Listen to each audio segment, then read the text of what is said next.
With a level-up system from God, Hunter becomes the strongest player. The anime begins 3 years earlier than the current day, where the army is attacking an island, but the fighters realize that their weapons are ineffective against the forces they are facing. Therefore, they must leave it to the hunters because it is the only alternative. Inside the island, a troop of hunters forms up to deal with an approaching swarm of ants. At the moment the insects attack, the regiment captain encourages his troops to hold off the enemies as much as possible, or else the vanguard will be vulnerable. Despite their efforts, the hunter's rank was too low, and they ended up becoming easy prey for the giant insects. The captain is eaten alive while feeling his life fading before his eyes until another hunter eliminates the ant with his club and heals the fighter. However, another group of ants attacks the healer, but another member of the hunter team appears and, seeing Byung in danger, electrocutes the enemies from a distance. The last member of the team, Yunho, uses his devastating physical strength to secure the front line, while the healer finishes his work with the wounded in the field. Impressed by all that talent, the defeated squadron watches as the S-rank hunters resolve the situation. Unsuk, the member with electric claws, asks his healer not to rush ahead, but Byung just wanted to help as many people as he could. Besides, he was sure his two friends would come to protect him. At that moment, a gigantic ant appears on the battlefield, but despite its size and intimidating appearance, the S-rank team advances against the opponent.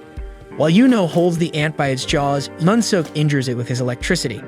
Then Yunho tears off the insect's jaws with his own hands and hurls one of the ant's claws at it with absurd force, piercing the giant's body. But several other identical ants appear, and Yunho activates an ability that makes him even more powerful, while Unsuk unleashes tremendous lightning on the battlefield. The amount of power is so great that it can be seen from the other side of the island, where the commander of another troop realizes that the S-rank has arrived in time. Nevertheless, Master Choi had his own battle to win, and when the enemy horde approaches, the leader burns all the weaker ants and orders his troops to advance against the rest of them. In the meantime, the context of the situation is explained. Over 10 years ago, a series of portals appeared connecting our world to an alternate dimension. The other side of each portal was filled with bizarre creatures called magic monsters. Those who awaken abilities to face these monsters, which are immune to conventional weapons, are called hunters. Based on their natural power, they are classified in descending order as S, A, B, C, D, or E rank. However, once this power awakens, it cannot be increased through any individual effort. 3 years later, a portal has a whole structure to serve the purposes of the hunters, while a group of lower-class hunters gathers around to pass the time and prepare for excursions into dungeons. At this moment, a food truck attendant gives coffee to one of them and wishes him good luck on the raid. One of his friends, Park, arrives at this moment and greets Kim. Kim is surprised by his friend's arrival since he had said he was tired of hunting, but the man responds that his wife is pregnant with their second child, so he needs to earn money from raids because diapers aren't free. And at that moment, the protagonist arrives and all the hunters are messing with the guy, greeting him or making some joke. Since he drew attention upon arrival, Park asks if the guy is so strong that everyone wants to talk to him. However, Kim claims it's the opposite. As the boy is known as the weakest hunter of humanity, people kind of adopted him as a mascot, so he is well known. Once he ended up in the hospital after participating in an E-rank mission. At least when he is called, everyone already knows that the raid will be easy. And as sun approaches, the two hunters try to lower their voices so the guy doesn't hear, but he had already heard everything, resigned to not being able to argue against facts. Right in front of him, his friend Jo-hee shows concern for Jin Woo-sung being hurt once again and insists on knowing the origin of the wound, even though the guy avoids talking about it. Then he comments on the case known among the hunters, the famous E-rank portal raid, where Jinwoo was the only one injured and went straight to the hospital. Since all the other hunters were of higher rank, no one saw the need to bring a healer, so it fell to the young man who ended up lagging behind. Betrayee argues that they were selfish and didn't think about the group's needs, but Jinwoo takes responsibility, saying it's his fault for being weak, and that he's already used to being treated that way. The raid is about to begin, and one of the hunters volunteers to be the group leader. Since everyone around recognizes that Song Cheol is the most skilled of all, there was no objection. Soon, the team enters the portal, and before Sung enters, Kim asks him to stay behind the rest of the group and be careful not to get hurt. Joey tries to motivate the boy and also enters, while he stays behind and observes his knife with almost no magical power, which was the only thing he managed to buy. Still, it's better than nothing, so Jin Woo-sung promises to do his best this time. Far away, the president of the Hunter Association, Go Gun-hee, talks to his assistant, reporting that the conversation with the government was the same as always. They accuse dungeon breaks of being a problem, but still want the resources that hunters collect from them. Go doesn't mind them wanting a piece of the pie, but he wishes there wasn't so much hypocrisy in it. After all, dungeons are the livelihood of hunters. They live off what they sell from these dungeons, and the most valuable example of this is the stones collected from defeated monsters, essence stones. And finally, Jinwoo achieved his first victory after putting in a lot of effort for it. Despite that, another creature emerged, attacking him. No matter how hard he tried to confront it, when attempting to thrust his knife into the enemy, his weapon was completely shattered. In return, the monster drove a sword into the boy's abdomen. Park arrived at that moment and eliminated the enemy, but he soon had to return to the front lines and Sung was bleeding heavily. So Juri took charge of healing her friend. While receiving treatment, Sung observed the fight of his companions. His vision grew blurrier as he wished he could be there in the battle. Returning to the president, he explained that the most expensive essence stones are collected from the strongest monsters. These stones can be transformed into powerful weapons and equipment to fight against other monsters. In addition to these stones, mana crystals serve the same purpose but are less potent. The assistant then asked if the government had another intention in using these items. Go explained that their intention was to use the materials as a source of energy, as it is a cheaper and more efficient form of energy than current ones, and it also pollutes the environment less. This is why there is so much pressure on the hunters. The cleanest and most effective energy source comes only from resources extracted from dungeons. In Sung's mission, the team finally defeated the dungeon boss. Seeing everyone celebrating the victory, Joey asked her friend if he continues trying to be a hunter out of stubbornness.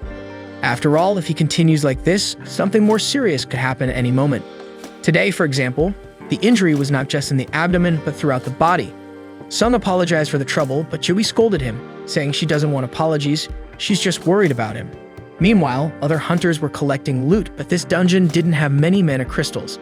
Everyone was worried about the payment they would receive from selling the items. Sung at least only had the rank E essence stone that he obtained almost at the cost of his life. During this time, the hunter discovered a tunnel inside the dungeon, indicating it was a double dungeon, a new opportunity to get quality loot. However, the squad leader was cautious and informed his subordinates that in extraordinary cases like this, the standard procedure is to await orders from the Hunter Association. Other members questioned this stance, fearing they would send other hunters who would take the remaining loot.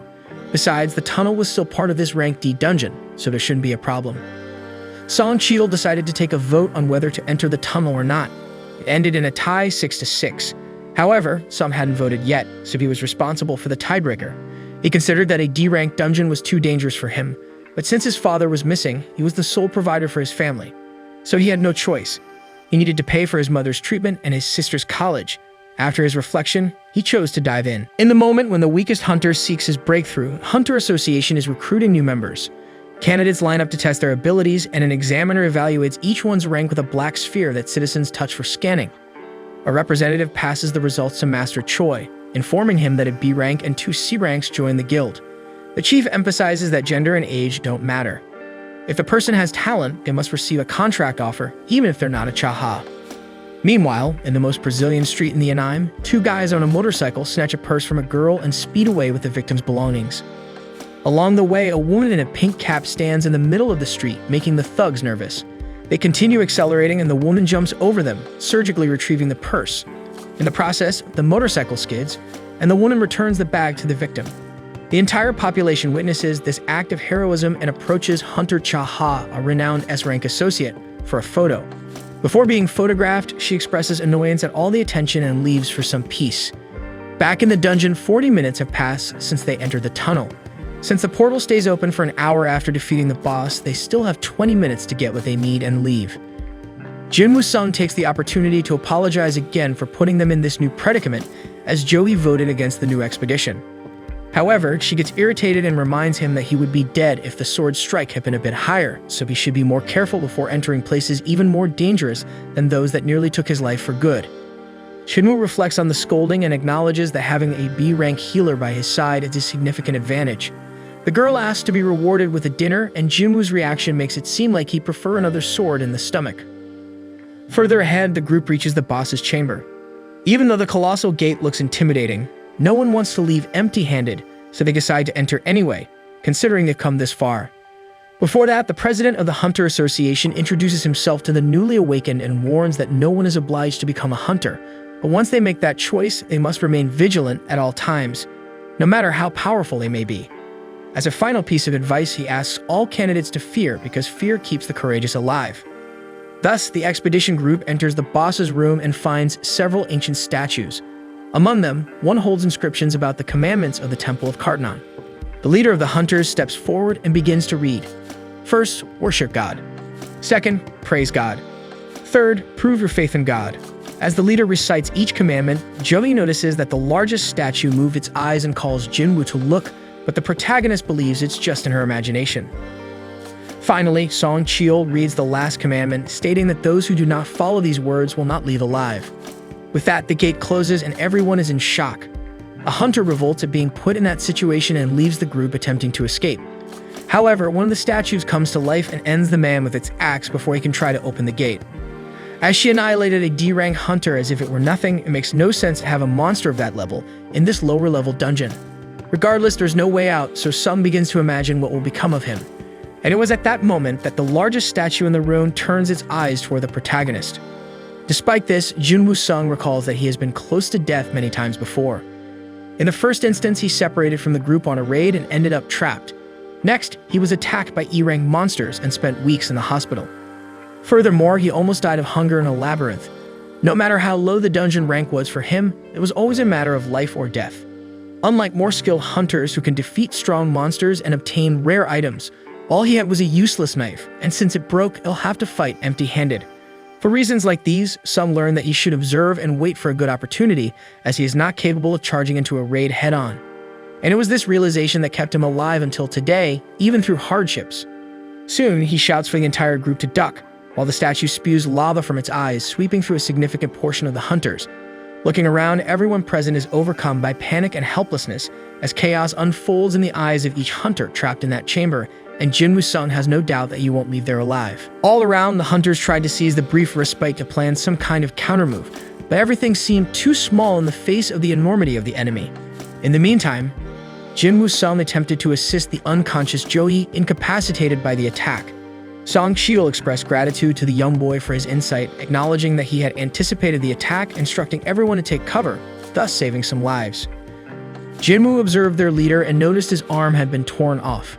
The experienced leader bravely tried to keep the young man calm, reassuring him that clenching his teeth would make the pain bearable. However, they needed to stop the bleeding before things took a turn for the worse, so Jinwoo did his part and covered the wound with gauze. During this act, Cheol mentioned he would have asked for treatment for Jogi, but she didn't handle pressure well and usually participated only in easy raids despite being a B-rank healer. He shared that he had been in 2 B-rank raids himself and had no doubt that this enemy belonged to Class A, maybe even S. As for the temple commandments written on that plaque, they likely referred to a deity represented by the statue. Along with the portals, various supernatural phenomena began occurring in the world. Some of these phenomena affected the hunters, while monsters behind these portals accumulated unimaginable powers. Meanwhile, far away at a school, the protagonist's sister, Jana Sung, talked with a friend. The short-haired girl asked if Jina's brother was indeed a hunter. She confirmed it, mentioning he was an E-rank and usually came home bandaged from his missions. When asked about the interest, the girl evaded the question, whispering that she could surely do a better job than that E-rank hunter. Back in the dungeon, the leader argued that the enemy was too powerful to be destroyed, so they needed to stay calm, assess the situation, and find a safe way out. Despite the precaution, a team member rushed and refused to die there, having just signed a contract with a major guild. Trusting his speed, he assured he could cross the gate before being caught. However, before reaching halfway, the statue almost completely destroyed the speedster's body, leaving only his feet behind. Undoubtedly, this was the last evidence they needed to understand that this creature could annihilate them in the blink of an eye. The big question was why it hadn't eliminated them all yet, and perhaps the reason was a hint of an exit. Therefore, Jinwoo Sung used his wits and asked his leader to recall the first commandment of Kartnan, venerate God. Interpreting the phrase, Jinwoo Sung stood up in search of a solution. Despite Cheol's concern about the young man's unexpected reaction, something in his eyes indicated that he hadn't given up on life. Analyzing the commandment, the young man asked the rest of the group to bow before the statue, simulating the veneration that the god demanded. The hunters were confused and skeptical about the effectiveness of this measure, but with no better ideas at the moment, they all joined the plan. The veneration caused a movement in the statue, changing its face to a sinister expression. After a few tense seconds, the group began to question the next step. Park felt confident enough to stand up, believing the statue had stopped attacking. Following suit, the others stood up, but the tension was far from over because the giant statue then rose from its throne with that sinister expression and began to chase the guild. Although Song Cheol was the leader, the group pressured Jin Woo-sung to come up with the next step. Obviously, the answer would be in the second commandment, but the intense pressure on the young man prevented him from finding a way out. That's from a scholar of ethnology, the in-depth study of societies and their culture took responsibility. This reading reminded the hunter of some exaltations to the gods. Applying his knowledge to the statue, he knelt down and offered a kind of prayer. While the ethnologist prayed, the statue lifted its foot higher and higher until it stepped on him as if he were an insect. This triggered chaos and everyone began to run in pure desperation. Panic robbed a hunter of her reaction, and she too was mercilessly trampled. As he ran, Park remembered his family waiting at home with his second child about to be born. He tried to find a safer spot, but turning his back to another statue, it used its sword to cut Park in half. Meanwhile, Jinwoo was thinking of any possible clue to praise the cursed demon. So he observed his surroundings again and seeing the statues around him, noted that the first one held a spear, the second an axe, the next a hammer, followed by a sword, and then a trumpet. Intuitively, he predicted that the statues with musical instruments were peaceful. He instructed each member to run to one. But as he reached a statue with a drum, the instrument's music didn't play. Supposing that it would only work if only one person stayed with each statue, he left Jody in safety and moved on to the next. As the only target in the field, the god went after Sung, who sprinted to the last alternative. At the moment he would be crushed, he managed to jump and reach the statue he wanted. However, it was dark and he didn't see that the statue actually held a shield, not a musical instrument. It raised the weapon and struck the young hunter. Despite the brutal force of the impact, Jin Woo-sung survived and crawled towards the last instrument. Severely injured, he reached his destination just as the god stepped near his body. Nevertheless, the statue released its angelic voice, and with the praise of all the instruments playing together, the demon god sat back down. Joey chases after his friend, who is severely weakened. As if that's not enough, the statue's final stomp ends up taking the hunter's right leg. Jovi rushes to stop the bleeding, while she herself begins to bleed from all the openings on her face due to the difficulty of the wound. After the definitive end of the conflict, guild members exchange glances and assess the losses. Soon, they seek to find someone to blame for the tragedy that followed the vote to enter the tunnel. After all fingers are pointed, Song Cheol takes responsibility since he is the leader and in charge of the final word. Despite the heated discussion, the god raises his hand and the ground trembles, making the group think it's an earthquake. However, Jinwoo explains to the group that the statue was raising an altar in the center of the hall. As in many myths and cultures, gods demand sacrifices and offerings in their name. Following the third commandment, the next step is to prove your faith in God. In these moments, men need to distinguish themselves from boys, and Kim takes the first move, pointing his sword at Cheol, as he should bear the dishonor of failing in his leadership. Other members try to stop the action, but the leader himself surrenders to the sacrifice and goes to the altar. Their flames ignite around the ritual, but as nothing else happens, Jin Woo-sung asks for help to examine the altar closely. He spends some seconds trying to discern the next step, but with little success. Finally, he considers the possibility of someone coming to rescue them if they continue to wait. However, as the portal has been open for 7 days, the group fears that the statues may start moving again at any moment. After all, it takes a week for the portal to open completely. This process is called a dungeon break, and when it happens, monsters can cross over. In their case, if they fail, the demon god can enter the real world. Unaware of the ongoing events, Jina Sung visits her mother, undergoing painful treatment. Even with her unconscious, Jina updates her on recent matters, discusses her friends, and talks about the national exam results. Then, Jin Woo-sung calls the other members into the altar's circle, anticipating that they will need one person for each flame. Once done, blue fire surrounds the circle and the gate opens. However, the statues in the hall emit a strange glow and move toward the center, leaving the group uncertain about the next move. At this point, Jinwoo discovers that the statues stop moving when you keep your eyes on them. Therefore, everyone must keep their eyes on the enemies until they figure out an escape. However, one hunter panics and decides to run for her life, leaving everything behind. As she crosses the altar line, one of the flames extinguishes and the gate closes a bit. This opens the group's eyes to the intention of the third commandment, to test faith in God with an extreme situation like this. Regardless, this assumption doesn't confirm if they are facing a trap or not. Next, another member tries his luck and crosses the gate, repeating the process of extinguishing another flame and closing the gate a bit more. As he was the last support for the legless comrade, the protagonist falls to the ground. After this escape, Jin Woo-sung tells everyone not to leave because if they do, they will have a blind spot and won't be able to prevent the arrival of enemies. He assumes that the blue flames mark the time, so they can leave once they go out.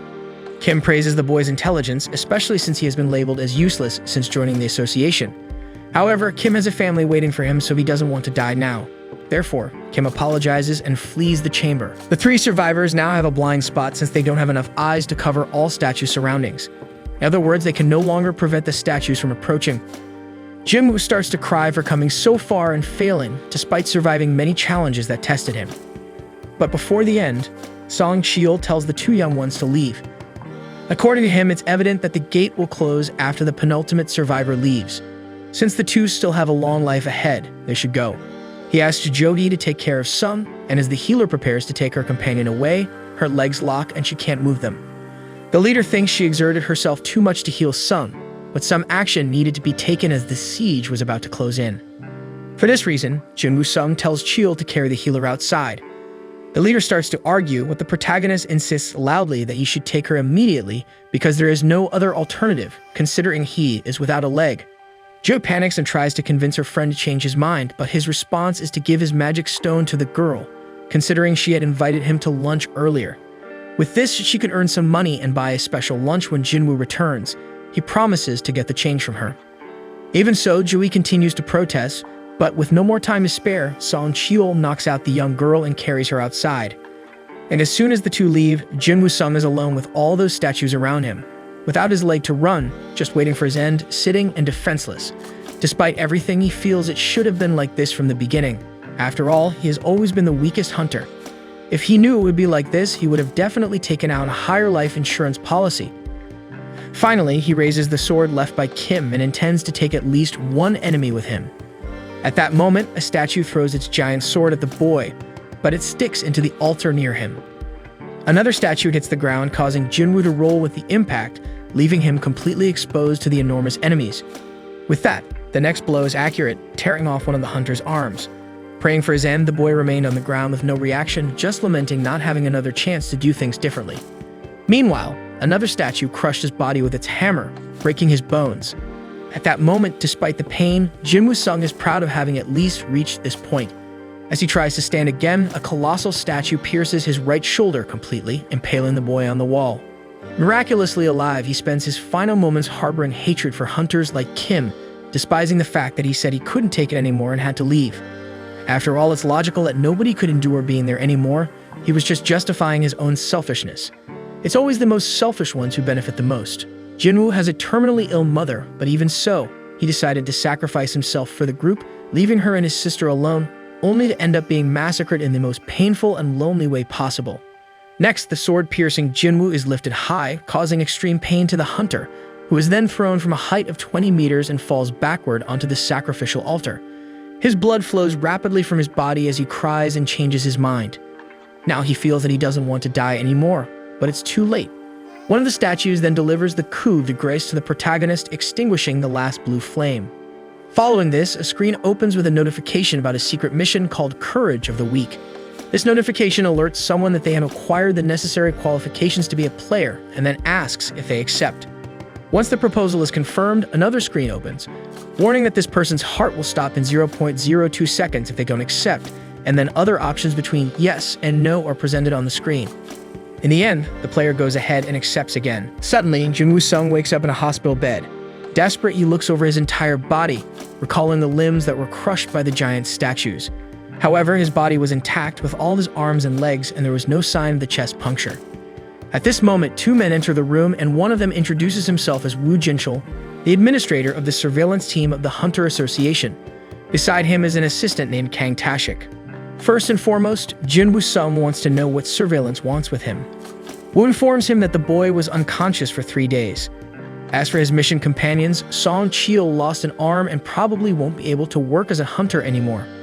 Lee Jo-hee, on the other hand, is traumatized and receiving psychiatric treatment. Due to her condition, the administrator is unsure if she will continue in the profession.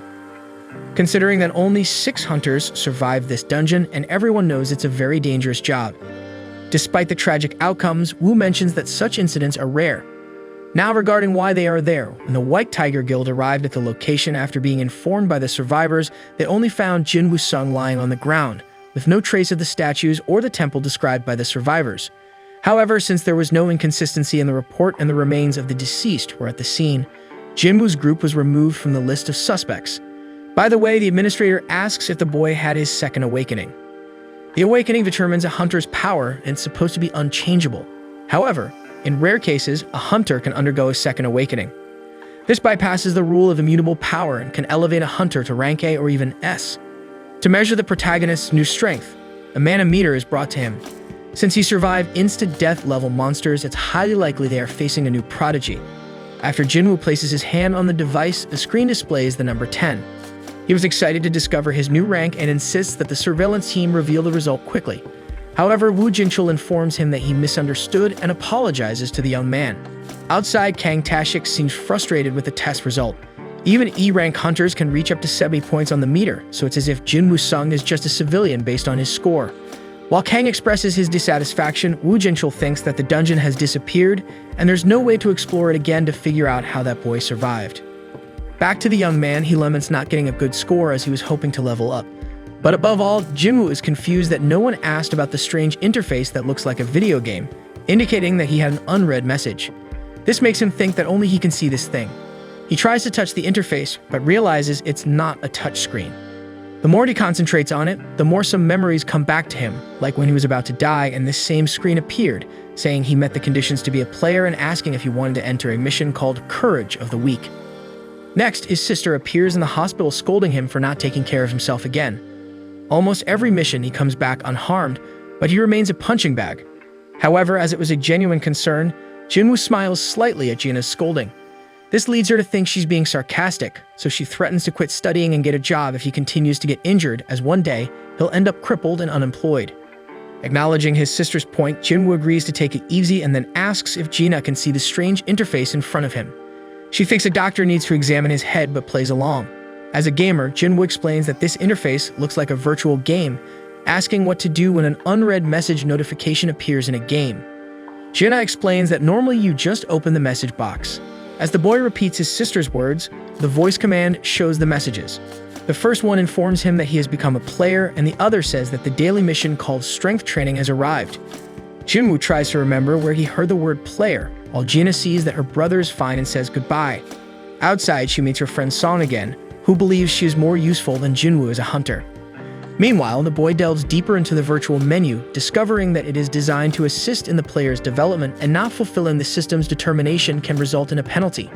Finally, a third screen indicates that the rewards have already been delivered to him. He still doesn't understand what's going on, so he goes into the details of the strength training mission to take a look. The daily goal was to perform 100 push-ups, 100 squats, 100 sit-ups, and run 10 kilometers. If the player doesn't complete this mission, they will suffer a penalty. Jinwoo Sung thinks it's just a joke and tries to figure out how he could possibly do all that in his current state. But while lying down and not taking it seriously, a countdown in the menu is running out. In the meantime, the surveillance team administrator informs President Go that the young hunter, Jinwoo Sung, did not have a second awakening. Over the phone, Go is relieved that at least this case didn't cause a dungeon break, but there's still something fishy about this story. Therefore, the boss instructs surveillance to leave this dungeon in the database for further evaluation. Meanwhile, Master Choi invites Cha-ha to be instructor for the upcoming B-rank raid because it will be an important expedition to select new recruits for the institution. However, Cha-ha doesn't feel very confident in her mentoring skills, so Choi explains that all she needs to do is fight normally as she always does, and her performance will serve as an example for the less experienced. After that, he explains that the Hunter Guild is one of the country's top 5 guilds, but on an international level, they are still small. And although individual levels cannot be evolved, collective training will always be a differentiator, especially now that they are preparing for a very special moment. Later, a portal opens in the middle of a road and civilians wonder when the hunters will arrive to solve this problem. Meanwhile, Jinwoo, who was in the middle of his sleep, receives a mission failure message, and as a penalty, an earthquake shakes his room and the boy is teleported to an unknown place. Without understanding what happened, he encounters a giant desert centipede, while the panel reappears, stating that it's a punitive survival mission and the goal is to stay alive for 4 hours. Meanwhile, nurses realize that one of the patients is missing, and even after 2 hours of him fleeing from a monstrous insect, the staff is clueless and doesn't know where to look for Jinwoo. Thus, the boy remains trapped in that alternate world until the countdown ends, and just as the creature is about to strike, time runs out and the desperate boy returns directly to the hospital, receiving the news that he completed the mission and a reward has been granted to him. However, before he can retrieve the item, nurses enter his room and start assisting him. The next day, Jaina is on the phone with her brother and asks him to cover for her at Cheadle, since Jinwoo has caused her so much trouble again. In the meantime, Joey is summoned for a ranked D raid, and despite the association knowing that she's going through a tough time, the rest of the guild is busy, so she's the only option at the moment. Despite this, Joey declines the proposal, but at least learns that Jinwoo has significantly improved his condition. Happy with the news, she goes straight to visit her friend, but instead of continuing to rest, he is running around the hospital courtyard like crazy. Nurses comment that hunters recover faster than normal people, but what this boy is doing is unbelievable. Finally taking his daily missions seriously, Jinwoo Sung discovers that each time he completes them, he receives 3 rewards. The first is total recovery, where all his exhaustion disappears. Second, some points to distribute among his attributes, and as always, he pays more attention to strength. In addition, there's even a skills and inventory screen, making his life really look like a game. And at this moment, as he reflects on his new path and navigates his imaginary menu, all the patients look at him as if the boy is from another world. Finally, the third reward is a random loot box. In this case, the item is a strange key. Until now, he had only obtained useless things like bandages or pens, so it seems that luck has finally arrived. According to the item description, Jinwoo Sung could use this key to teleport to an instance dungeon. The way to use this item is by reaching exit 3 of the Hapjeong subway station. However, Jinwoo has no idea what an instance dungeon is, but it seems like some mission for him to evolve his strength, or at least he hopes so. And during these reflections, the image of that giant macabre statue invades the protagonist's mind, causing physical pain as well. In the meantime, local newspapers report that several Rank D portals have opened around the country, and Rank C portals in the Upper and Central East are being resolved at this very moment. The Rank B portal that appeared in the port area has a raid scheduled in a few days by the Hunter Association. Jinwoo Sung takes advantage of his improvement to visit his mother, and her image lying like that reminds the boy of a scene from 4 years ago, when he held her in his arms after finding her unconscious. As soon as he takes the woman to the doctor, he and his sister discover that the mother has the eternal sleep disease, also known as final rest. It is a disease that emerged with the appearance of portals and affects approximately 1 in every 10,000 people. There are theories that it is caused by frequent exposure to mana, but regardless, the best that current medicine can offer to those with this disease is support, keeping the person alive, but with no chance of recovery. So knowing that he will have to take care of his comatose mother for the rest of her existence, Jinwoo Sung endured the most arduous and humiliating tasks until he was accepted by the Hunter Association and had a salary that provided access to proper treatment for his mother. But soon he discovers that this profession is far from easy, and in the first few days he already realizes this, falling behind in most raids and getting injured frequently. In one of these expeditions, Jinwoo is kicked out of the group for not being able to help, and when the rest of the team makes it clear that even though they ordered him to leave, he won't receive payment since he didn't contribute. Worst of all, Jinwoo turned to them and apologized for being useless, on top of it all. Probably, this memory is the greatest incentive for him to focus so much on strength attribute points. Next, he embarks on his first solo mission, and upon reaching exit 3 of the Hapjeong subway station, he opens a lock that formed in front of him, and a portal opens. Upon crossing, he receives a message notifying him that he has entered the instance dungeon. The entrance behind him closes, but people around him continue to cross as if nothing is happening. With this, Jinwoo realizes that instance dungeons place him in a different dimension, just like red portals. Then he receives another message saying that he cannot leave until he kills the boss or uses a teleportation stone. Thus, he descends the stairs and comes face to face with 3 goblins. Images of him being gravely wounded by a creature of this race come back to him instantly, but this time he has no choice. No one there can help, and there is no easy way out of this dungeon. For this reason, he faces the enemies head-on, defending against their attacks until finding an opening for an offensive move, and on the first try, he slashes through a monster with his sword. Then he pierces the second goblin and also eliminates the last one. Thus, even though he is exhausted, he notices that he is indeed stronger. But now he really has to put it to the test as a lichen with a metal jaw enters the fray and destroys his knife. Jinwoo Sung's legs start to tremble, and sensing the fear, the lichen attacks again, slashing a cut on the hunter's face. After that, the wolf turns back to the target and advances again, each time closer to victory. To avoid the worst, Jinwoo manages to jump to avoid being hit by the pounce. After somersaulting in the air during the evasion, he realizes how light his body has become. Nevertheless, the lichen doesn't give up and prepares to attack again. Jinwoo, tired of taking beatings without retaliating, responds to the lichen's charge with a punch. The impact is so strong that it finally makes the protagonist feel the difference after investing so many points in his attributes. However, even this increase in strength is not enough to defeat the enemy in hand-to-hand combat. Moreover, Jinwoo has no group to cooperate in this fight, so it's just him against the opponent. Furthermore, Jinwoo only has food and water in his backpack, lamenting the fact that he has no magical weapon to defend himself. But at that moment, he recalls his last dungeon raid and pulls out his magical sword from the inventory, countering the Lycan and leveling up. Jinwoo remembers that he took the sword from Kim when he fled the statue dungeon, and that he paid 3 million for it. Next, 2 more Lycans approach, but Jinwoo no longer fears them because of his new weapon. The problem is that it got stuck in the ground with the last blow, causing the protagonist to panic. The Lycans take advantage to attack, but Jinwoo manages to pull the sword from the ground and strike. One opponent uses its steel fangs to hold the sword, but Jinwoo kicks the monster and then manages to make the cut with his weapon, destroying another enemy. Despite the difficulty, Jinwoo recalls the giant statues that tore him apart without mercy, and at least finds comfort in not facing a challenge of that magnitude. Regardless, it seems that the Lycan also briefly reflects on the danger is facing and decides to run away to avoid being destroyed. So Jinwoo has some time to sit, and analyzing his inventory realizes that he has leveled up and his wounds have been healed. Moreover, he gained 1 point for each attribute. Since daily missions only gave 1 point, he decides to focus on these fights to evolve. He also wonders if he should put points into other attributes like intelligence or dexterity, but concludes that it makes more sense to continue focusing on strength. Even with only 32 points in this attribute, he already feels his body much lighter. In the end, although he is not sure, he supposes that the higher his basic attributes increase, the more points he will gain. This gives him hope that one day he will truly become very strong. Then he looks for essence stones in the loot, but no such item is found. At least he discovers that there is a shop in the inventory, although newcomers cannot buy items. So he sells a Lycan Fang he found in the spoils and gets 20 gold coins. Jinwoo knows he needs to clear this dungeon before his food runs out, but he's not sure if he can defeat a boss alone, even if it's an E-level dungeon. He could find the teleportation stone, but he has no idea where to look.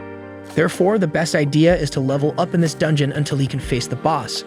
To continue on a positive note, dozens of Lycans approach the boy and attack him, but even in the face of so many enemies, he feels no fear because he has already witnessed his own death once. Therefore, he engages in combat and manages to get rid of some creatures. He knows that even though it is not easy to defeat him, it is also not simple to deal with so many Lycans in a group, so it is always valid to be cautious. At this moment, he remembers when he struggled in normal jobs until he received the news that he qualified to be a hunter. He hoped to pay for his mother's treatment, but then remembered the moment when he was killed by the giant statues. With these memories in mind, Jinwoo promises to fight with intensity and advances against the opponents. He kills so many Lycans that, in addition to leveling up several times, he earns the title of Wolf Slayer.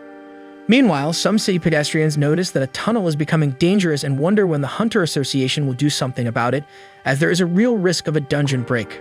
Back at the station, Jinwoo sees that his sword is cracking from excessive use, so he wonders if it's time to leave.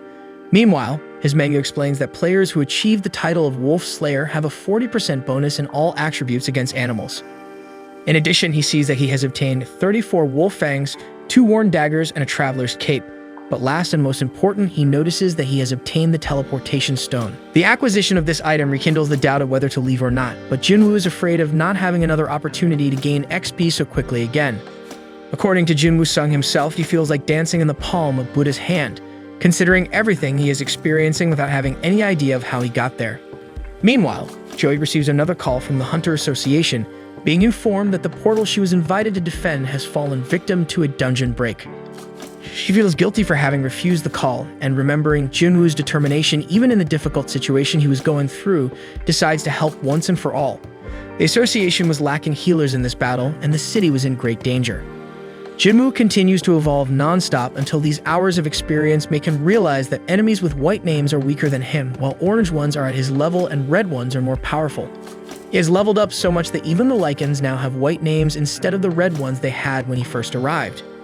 However, even though he has evolved so much, Jinwoo feels that he cannot defeat the boss down the staircase.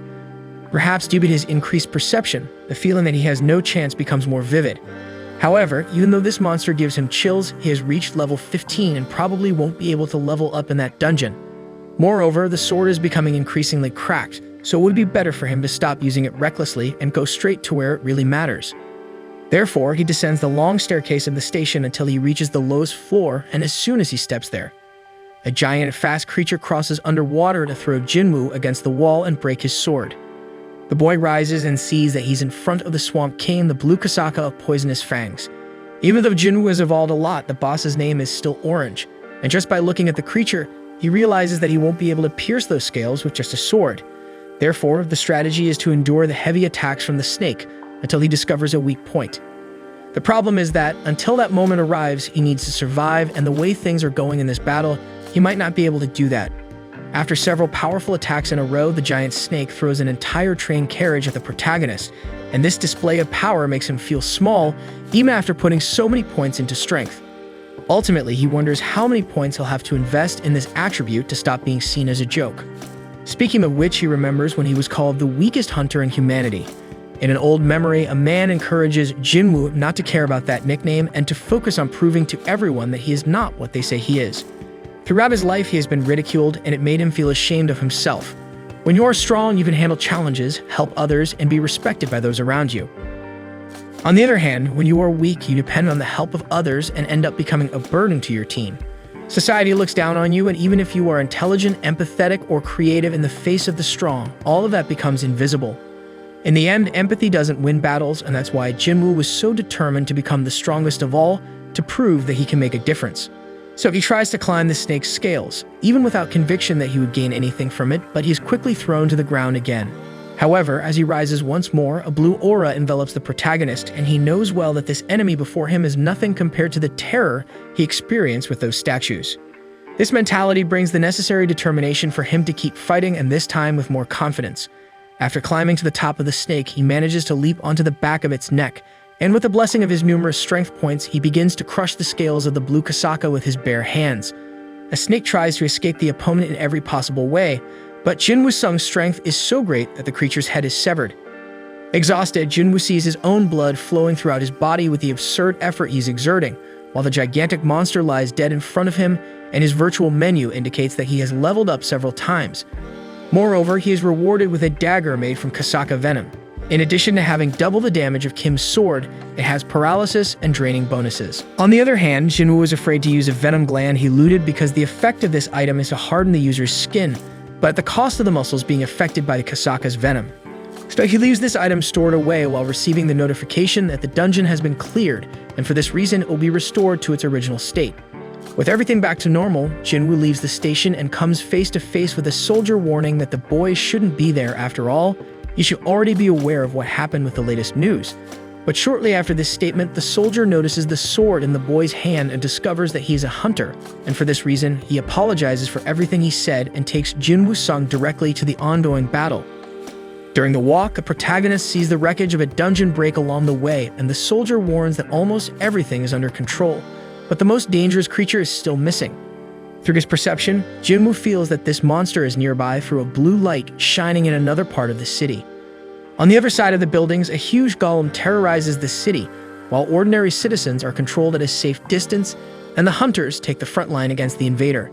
The commander of the hunters tells the healers to do everything to keep the tank standing, but the damage dealers of the group are not managing to hit the monster enough because they need hunters who use magic. Jinwoo notices that this group was put together hastily, so they have no synergy together. Moreover, there are 6 rank E and 2 rank D, so they are too weak for such a threat. Despite all this, he sees a rank B healer in the middle of the battlefield. It was Joey being urged by the other healer in the team to do something useful since she was paralyzed by fear. She tries to cast a healing spell, but the image of the evil statue invades the girl's mind and shakes her again. Jinwoo observes the difficulty of his friend and does not judge her because, in addition to witnessing the same trauma, he was once like her, consumed by fear and unable to react. However, not anymore. In the face of this creature, Jinwoo knows that it is of rank D, just like the giant snake at the station, so he has a chance to help in the fight. Therefore, he leaps towards the enemy to support the hunters and breaks the enemy's defense to leave it vulnerable. Thus, the rest of the group attacks and causes real damage to the opponent until they destroy the golem. The team's tank is amazed at the power of whoever threw that magical sword, considering that a group of 10 hunters was having so much difficulty facing this enemy, even in good numbers.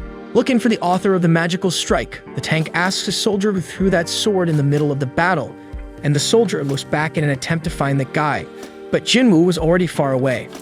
The tank wonders what level this hunter must be to be able to do that, while Joey seems to know that it was her friend who caused that turnaround in the fight.